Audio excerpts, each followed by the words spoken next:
Lo mismo que la cólera y el odio, la ansiedad y la preocupación excesivas pueden tener efectos devastadores sobre la mente y el cuerpo, convertirse en fuente de mucho sufrimiento psicológico e incluso de enfermedades físicas. Al llegar a cierto nivel, la ansiedad crónica puede dificultar el juicio, aumentar la irritabilidad y obstaculizar la eficacia. También puede conducir a problemas físicos, incluido el debilitamiento del sistema inmunológico ante enfermedades cardíacas, trastornos gastrointestinales, fatiga, tensión y dolor muscular. Al buscar estrategias para afrontar la ansiedad, debemos considerar que hay muchos factores que contribuyen a ella. En algunos casos puede tener un fuerte componente biológico. Algunas personas parecen sufrir una cierta vulnerabilidad neurológica que les inclina a este estado. Recientemente los científicos han descubierto un gen vinculado a personas con tendencia a la ansiedad y el pensamiento negativo, aunque no todos los casos de preocupación enfermiza son de origen genético. Y hay pocas dudas de que el aprendizaje y el condicionamiento tienen un papel importante en su etiología. Pero al margen de que nuestra ansiedad sea predominantemente de origen físico o psicológico, lo cierto es que podemos hacer algo. En los casos más graves de ansiedad, la medicación suele ser una parte del tratamiento eficaz. Pero la mayoría de nosotros, acuciados por preocupaciones y ansiedades cotidianas, no necesitamos medicación. Generalmente, los expertos en el campo del control de la ansiedad tienen la sensación de que lo mejor es un enfoque multidimensional. Eso incluiría, en primer lugar, descartar una patología subyacente como causa de nuestra ansiedad. También resulta útil mejorar nuestra salud física mediante dieta y ejercicio adecuados. Cultivar la compasión y profundizar nuestra conexión con los demás puede promover una buena higiene mental y ayudar a combatir los estados de ansiedad. No obstante, en la búsqueda de estrategias para superar la ansiedad, hay una técnica que destaca como particularmente efectiva: la intervención cognitiva. Esta técnica, en la que se aplica el mismo procedimiento utilizado para la cólera y el odio, supone enfrentarse activamente a los pensamientos generadores de ansiedad y sustituirlos con pensamientos y actitudes positivas y bien razonadas. Muy bien. Entonces, sabemos que en la psiquiatría occidental existen varios métodos para abordar estos problemas. Pero supongo que os estaréis preguntando cuál es la mejor forma de superarlos desde una perspectiva budista, ¿verdad? Bien. Entonces, al enfrentarnos al miedo, creo que lo primero que tenemos que hacer es reconocer que hay muchos tipos distintos de él. Algunas clases de temor son muy genuinas y se basan en razones sólidas, como el temor a la violencia o el derramamiento de sangre. Es evidente que esas cosas son temibles, qué duda cabe. También existe el temor a las consecuencias a largo plazo de nuestras acciones negativas, el temor al sufrimiento, a nuestras emociones negativas, como el odio. Creo que estas son clases correctas de temor, ya que contribuyen a situarnos en el camino correcto y nos ayudan a convertirnos en personas de corazón cálido. Aunque, en cierto sentido, estas son clases de temor, creo que quizá haya alguna diferencia entre temer estas cosas y el hecho de que la mente perciba la naturaleza destructiva de ellas. Por otro lado, algunas clases de temor son subjetivas. Se basan principalmente en proyecciones mentales. Por ejemplo, los temores infantiles. Cuando yo era joven y pasaba por un lugar oscuro, sentía miedo. Este era consecuencia de una proyección mental. O como cuando era joven y los barrenderos y las personas que había a mi alrededor me advertían siempre que había un búho que atrapaba a los niños pequeños y se los comía. Y yo me lo creía. Hay otros tipos de temor basados en la subjetividad.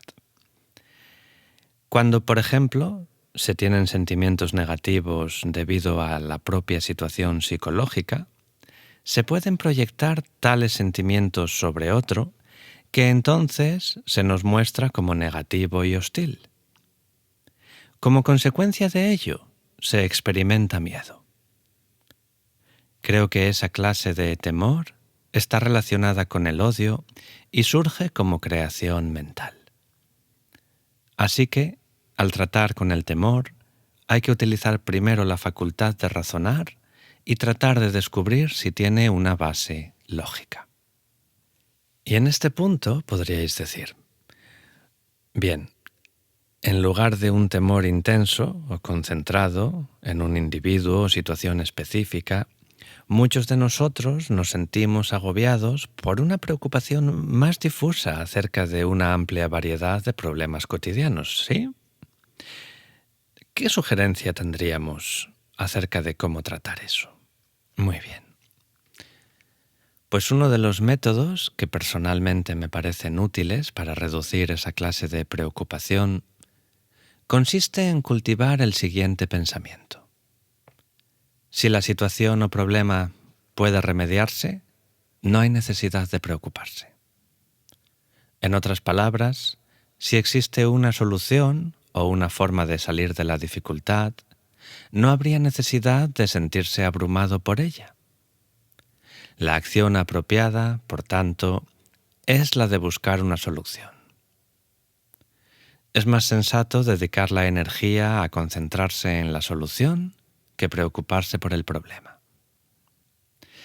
Por otro lado, si no hay forma de encontrar una solución, si no hay posibilidad de resolverlo, tampoco sirve de nada preocuparnos por ella, puesto que de todos modos tampoco podremos hacer nada. En tal caso, cuanto antes se acepte ese hecho, tanto más fáciles serán las cosas. Esta fórmula, claro está, supone abordar directamente el problema. De otro modo, no podremos descubrir si hay una solución o no. Y podréis preguntaros, oye, vale, pero ¿y si el pensar así no contribuye a aliviar la ansiedad? Bueno, entonces quizá haya necesidad de reflexionar un poco más sobre estos pensamientos y reforzar estas ideas para recordarlas.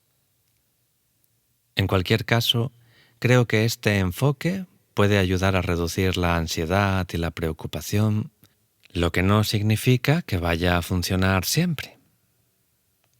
Si uno se enfrenta con una ansiedad, creo que hay que considerar la situación específica que plantea.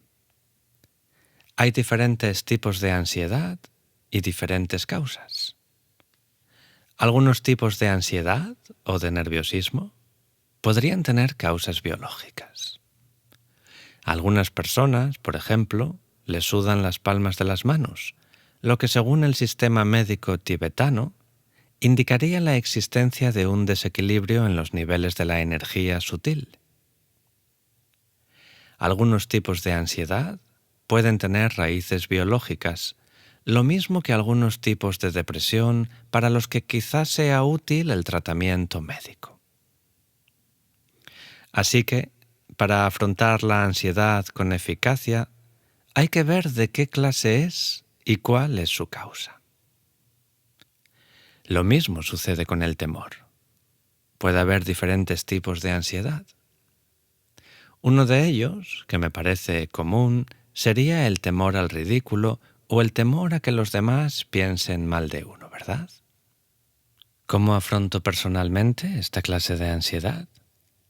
Bueno, creo que la honradez y una motivación adecuada son las claves para superar esa clase de temor y ansiedad.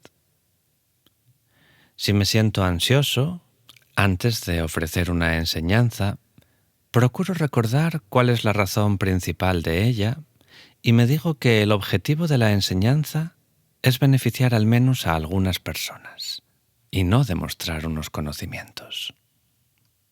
En consecuencia, explico únicamente aquellas cosas que sé. Las cosas que no comprendo suficientemente no importan, porque me limito a decir, para mí este tema es muy difícil. No hay razón alguna para ocultar nada o para fingir. Desde ese punto de vista, con esa motivación, no tengo que preocuparme por hacer el ridículo o por lo que piensen los otros de mí. Así pues, he descubierto que la motivación sincera actúa como un antídoto capaz de reducir el temor y la ansiedad. La gente acude en busca de consejo. Muchos buscan milagros, curas milagrosas y todo eso. Y naturalmente no puedo ayudarles. Pero creo que lo principal es la motivación, tener una sincera inclinación a ayudar. Entonces, uno se limita a hacer las cosas lo mejor que puede y no hay que preocuparse por nada más. En mi caso, por ejemplo, a veces se producen situaciones tremendamente delicadas, lo que supone una pesada responsabilidad. Creo que lo peor es cuando la gente deposita demasiada confianza en mí, en circunstancias en las que algunas cosas están fuera de mi alcance. En esos casos se desarrolla a veces algo de ansiedad, claro. Pero vuelvo una vez más a la motivación. Procuro recordarme a mí mismo que, por lo que se refiere a la mía propia, soy sincero y he hecho las cosas lo mejor que he podido. Entonces, mi fracaso significa que la situación no estaba al alcance de mis esfuerzos. La motivación sincera elimina, por lo tanto, el temor y proporciona confianza en uno mismo. Por otro lado, si la motivación fundamental de alguien es la de engañar a otro, se siente realmente nervioso si fracasa.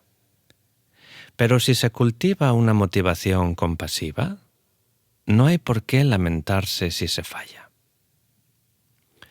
Así que una y otra vez, creo que la motivación adecuada es una especie de protectora contra estos sentimientos de temor y ansiedad. Por eso es tan importante la motivación. De hecho, todas las acciones humanas pueden verse en términos de movimiento y lo que se mueve por detrás de todas las acciones es lo que las impulsa.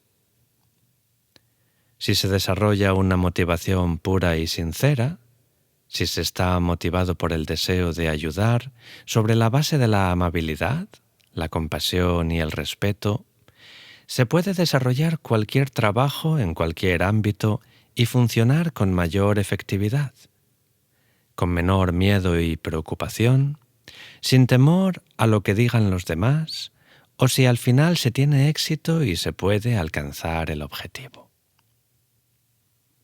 Aunque no logres alcanzar tu objetivo, puedes sentirte bien con el simple hecho de haber realizado el esfuerzo. Ahora bien, si tienes una mala motivación, aunque la gente te alabe o alcances los objetivos que te habías propuesto, no te sentirás feliz.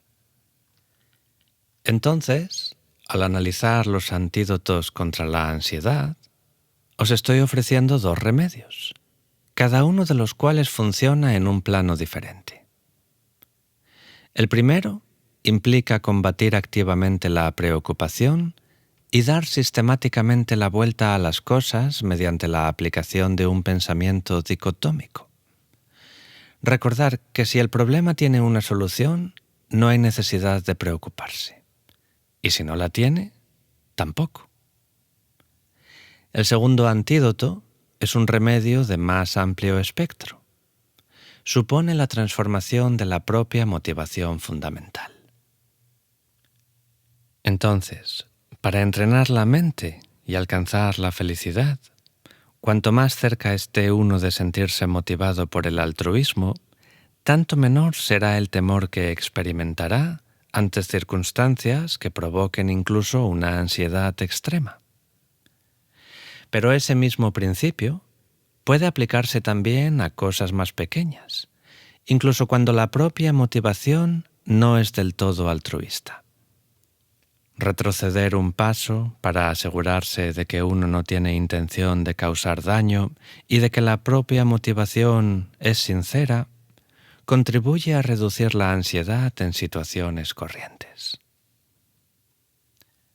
Muy bien, pues ahora vamos a pasar a hablar sobre la autoestima, sobre el bajo nivel de autoestima o la exagerada seguridad en sí mismo. Ambas desequilibrios que no nos convienen.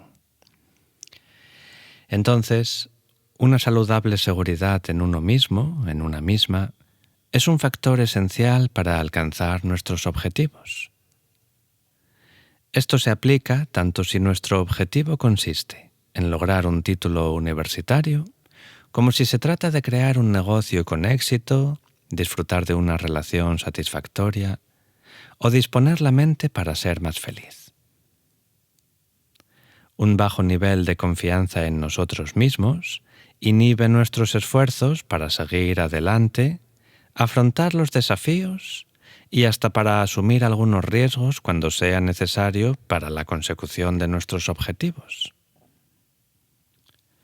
La seguridad exagerada en uno mismo también es igualmente peligrosa.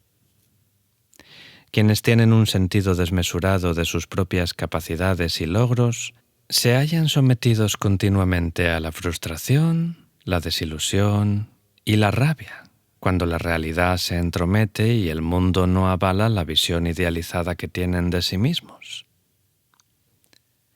Estas personas siempre se encuentran a un paso de hundirse en la depresión cuando no logran estar a la altura de su imagen idealizada.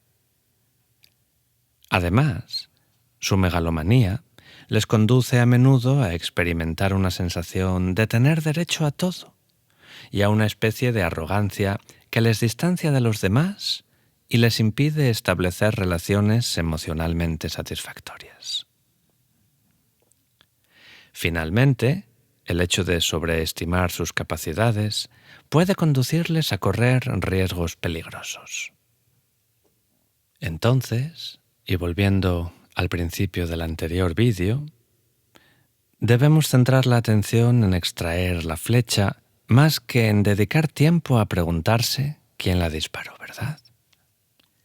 Entonces, en lugar de plantearnos por qué la gente tiene un nivel de autoestima bajo o elevado, os planteo un método para combatir directamente estos estados elevados negativos de la mente. Veréis.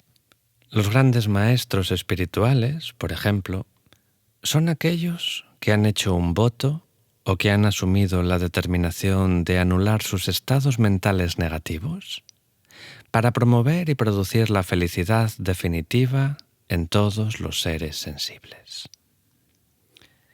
Tienen esa visión y esa aspiración que requiere un tremendo sentido de la seguridad en sí mismos, la cual puede ser muy importante porque transmite una cierta osadía que ayuda a alcanzar grandes objetivos. En cierto modo, parecen arrogantes, aunque no de una forma negativa. Se basan en razones sanas, ¿verdad? Así pues, yo los consideraría personas muy valientes, casi héroes. Ahora bien, se considera muy importante evitar o superar la arrogancia. Pero también lo es el tener un fuerte sentido de seguridad en uno mismo. Entonces, la línea es muy tenue entre ambas, ¿verdad? Y os podéis preguntar, ¿cómo saber la diferencia entre ellas y cultivar la una al tiempo que se elimina la otra, ¿verdad? Bueno, a veces es bastante difícil distinguir entre seguridad en sí mismo y arrogancia. Quizá una forma sea ver si el sentimiento es sano o no. Se puede tener una idea de superioridad muy sana en la relación con otros, que puede estar muy justificada y ser válida. Y también puede tenerse una seguridad exagerada en uno mismo, totalmente infundada. Eso sería arrogancia. Así pues, en términos de su estado fenomenológico, pueden ser similares. Claro que una persona arrogante siempre va a tener la sensación de poseer una base válida para hacer lo que quiera. Eso es cierto. Entonces, ¿cómo distinguir entre estas dos, verdad? Bueno, creo que a veces es algo que solo puede juzgarse retrospectivamente, ya sea desde la perspectiva del propio individuo o desde la de una tercera persona. Quizá la persona en cuestión tuviera que presentarse ante los tribunales para descubrir si es un ejemplo de orgullo exagerado o de arrogancia. Entonces, al establecer la distinción entre engreimiento y seguridad en uno mismo, en una misma, cabría pensar en términos de las consecuencias de la propia actitud.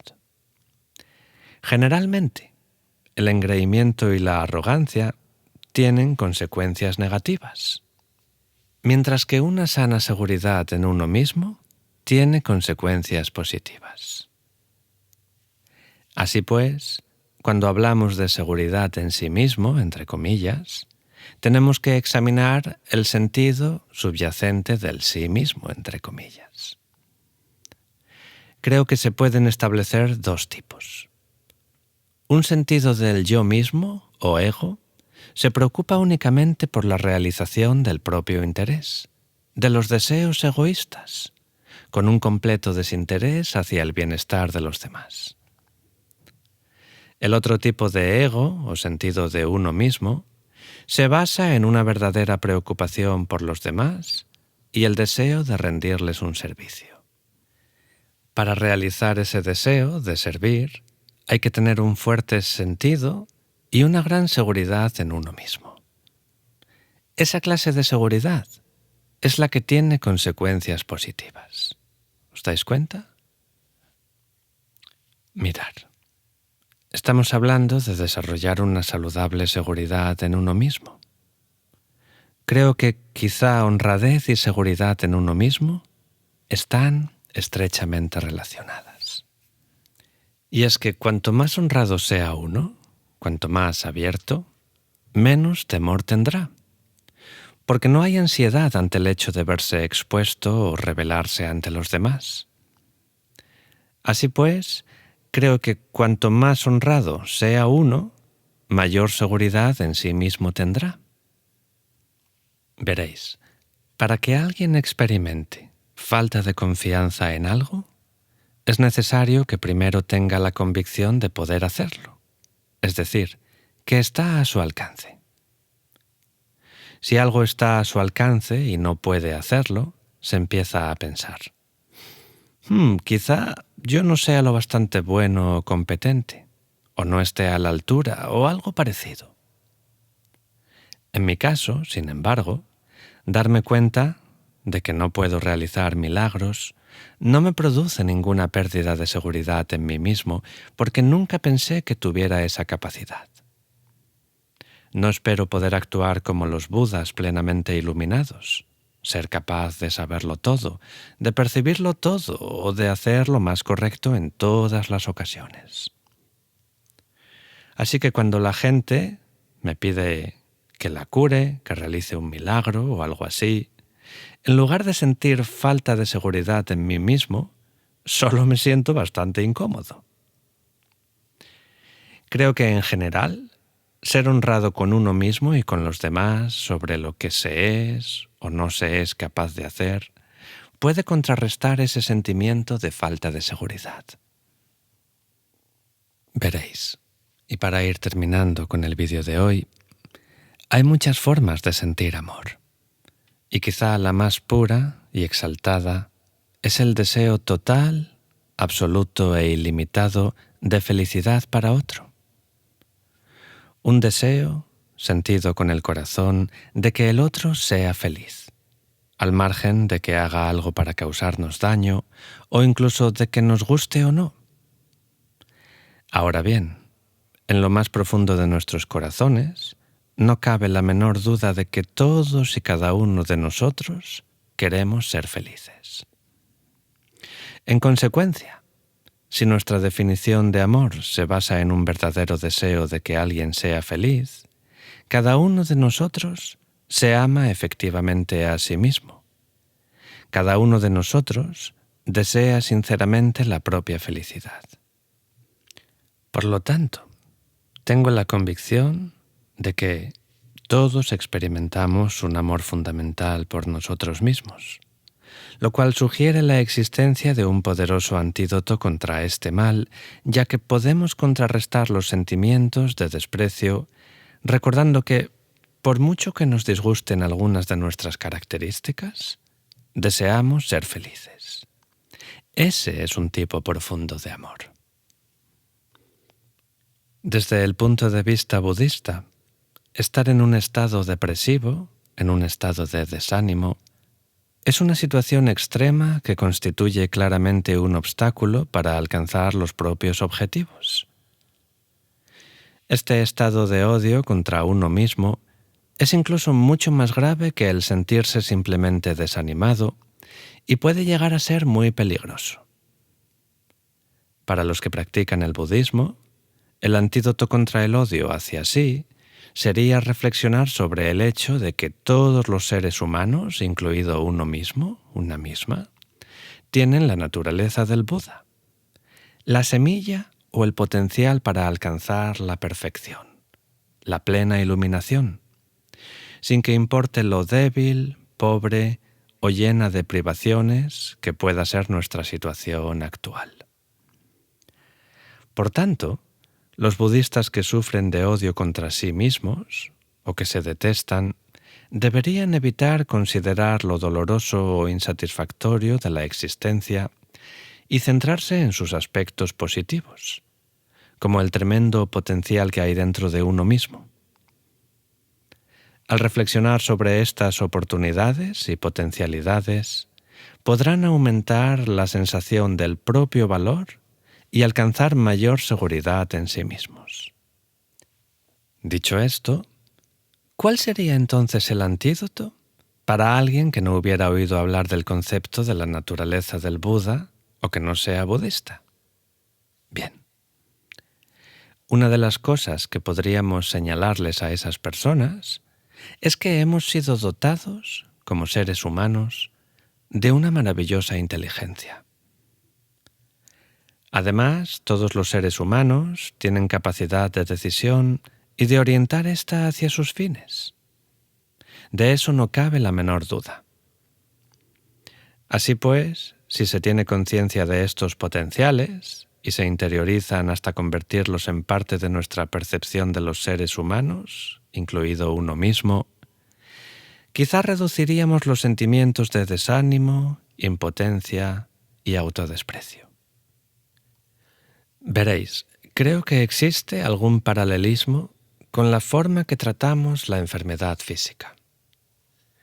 Cuando los médicos tratan a alguien de una enfermedad específica, no solo le administran antibióticos para combatirla, sino que también se aseguran de que el estado físico permita al paciente tomar antibióticos y tolerarlos.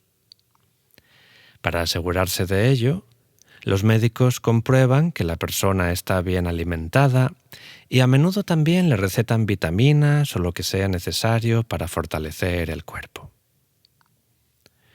Mientras la persona posea fortaleza, su cuerpo dispone del potencial o la capacidad para curarse con ayuda de la medicación. De modo similar, mientras conozcamos y tengamos conciencia de que poseemos este maravilloso don que es la inteligencia, así como la capacidad de decidir utilizarla de forma positiva, tendremos esa salud mental fundamental, esa fortaleza subyacente que procede de sabernos poseedores de un gran potencial humano. Darnos cuenta de ello puede actuar como una especie de mecanismo innato que nos permite afrontar cualquier dificultad, sin que importe la situación a la que nos enfrentemos, sin perder la esperanza ni hundirnos en el odio hacia nosotros mismos. Recordar las cualidades que compartimos con todos los seres humanos neutraliza el impulso de pensar que somos malos o indignos. Si te gusta lo que escuchas, considera suscribirte a este canal y darle a me gusta para ayudarnos a seguir creando contenido. También os queremos recordar que existen varias formas de apoyar al canal, ya sea a través de nuestro Patreon, Perlas de Sabiduría Milenaria, en el que disfrutarás de contenido exclusivo, a través de una aportación puntual mediante la plataforma Invítame a un café, y en los botones de gracias y miembros del canal que encontraréis debajo de cada vídeo. Podréis encontrar los enlaces directos en la descripción y en los comentarios fijados.